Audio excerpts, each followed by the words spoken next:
Praise the Lord. இயேசுவின் நாமத்தில் உங்களுக்கு அன்பின் வாழ்த்துக்கள். நல்லா இருக்கீங்களா?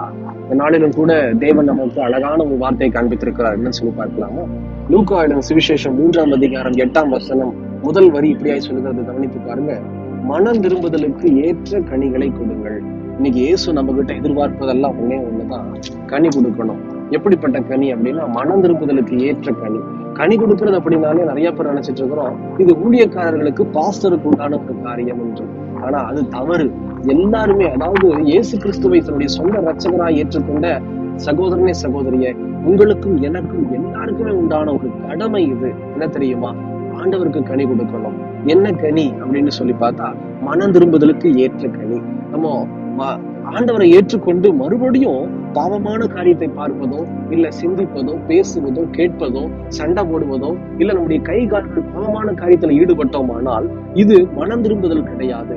மனம் திரும்பிட்டோம் அப்படின்னு பழசெல்லாம் விட்டுறணும். அதுதான் ஆண்டவர் சொல்றாரு. அதை பிடிச்சுக்கிட்டே இருக்கக்கூடாது, அதை நினைச்சுக்கிட்டே இருக்கக்கூடாது. விட முடியலையா? ஜெபம் பண்ணுங்க, உபவாசம் பண்ணி, ஆண்டவரே என்னால இந்த காரியத்தை விட முடியல, ஆண்டவரே சிந்திக்காம விட முடியல, இந்த காரியம் என்னுடைய இருதயத்தை ரொம்ப டிஸ்டர்ப் பண்ணிட்டே இருக்குது, என்னால முடியல ஆண்டவரே, தயவு செஞ்சு எனக்கு இந்த கிருபையை தாங்க, அதுல இருந்து மீண்டு வர்றதுக்கு தேவனுக்கு பலன் தாங்கன்னு சொல்லி நீங்களும் நானும் ஜெபித்தோமானால் கர்த்தர் உதவி செய்வார். அப்படி அவர் உதவி செய்யும் போது என்ன செய்யலாம்? மனம் திரும்புதலுக்கு ஏற்ற கனி. அதாவது மனம் திரும்பிட்டோம் அப்படின்னால நல்ல வார்த்தைகளை பேசுவது, நன்மையான காரியங்களை பார்ப்பதும், கேட்பதும், சிந்திப்பதும், நன்மையான இடங்களுக்கு கடந்து போவதும், நன்மையான காரியங்களை செய்வதும், இதுதாங்க கனி. வேற எதுவுமே இல்லை. இயேசு கிறிஸ்துவை போல வாழ்வதுதான் கனி, வேற எதுவுமே கிடையாது. ஒண்ணும் இல்லை. ஒரு இடத்துல ஏதோ ஒரு பிரச்சனை நடக்குது, இல்ல ஏதோ ஒரு காரியம் நடக்குது அப்படின்னா, அந்த இடத்துல இயேசுவின் இடத்துல இருந்தா என்ன செய்வார், இயேசுவின் இடத்துல இருந்தா என்ன எப்படி பேசுவார், அதை குறித்து சிந்தித்து செயல்பட வேண்டும். நிறைய பேரு ஏதோ நல்ல அபிஷேகம் பெற்று இருக்கிறீங்க,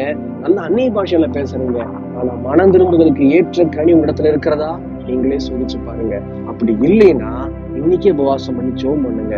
ஏசப்பா, எனக்குள்ள அபிஷேகம் எல்லாம் இருக்குது, ஆனா அந்த கனி இல்லை ஆண்டவரே. கனி இல்லை அப்படின்னா பரலோகத்துக்குள்ள பிரவேசிக்க முடியாது.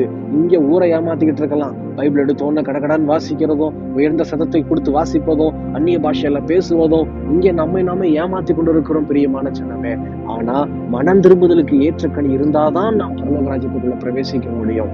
தயவு செய்து ஊழியக்காரலா இருந்தாலும் சரி, விசுவாசியா இருந்தாலும் சரி, இது கண்டிப்பா தேவை. ஒப்பு கொடுக்கலாமா? கண்களை மூடி ஜெபிக்கலாமா? எங்களை நேசிக்கிற நல்ல ஆண்டவரே, இந்த வேலைக்காக ஸ்தோத்திரம் ராஜா. இயேசுவே, இந்த நாளில கூட அருமையான வார்த்தையை நாங்க பார்த்திருக்கிறோம். எங்களுக்குள்ள அபிஷேகம் இருக்கலாம், எங்களுக்குள்ள தரிசனங்கள் இருக்கலாம், ஆனா மனம் திரும்புதலுக்கு ஏற்ற கனியை ஆண்டவரே அணு தினமும் உங்களுடைய வருகை பரியந்தம் கொடுக்க எங்களுக்கு தேவன் கிருபை பாராட்டுவீராக. உம்மை போல யோசிக்க, உம்மை போல நடக்க, உம்மை போல வாழ, இதுதான்ப்பா எங்களுடைய கனியா இருக்கும்னு சொல்லி அர்ப்பணிக்கிற உங்க பிள்ளைகளை கண்ணோக்கி பார்த்து கர்த்தர் உடைய பிள்ளைகளை ஆசீர்வதிப்பீராக, எங்களை ஆசீர்வதிப்பீராக. உம்மை போல வாழ்ந்து கனி கொடுக்கணும்பா. தொடர்ந்து ஆசீர்வதிங்க இயேசுவின் நாமத்தில் பிதாவே. ஆமென், ஆமென். தொடர்ந்து ஜெபம் பண்ணுங்க, எங்களுக்காகவும் ஜெபித்துக் கொள்ளுங்கள். கர்த்தர் உங்களை ஆசீர்வதிப்பாராக. God bless you.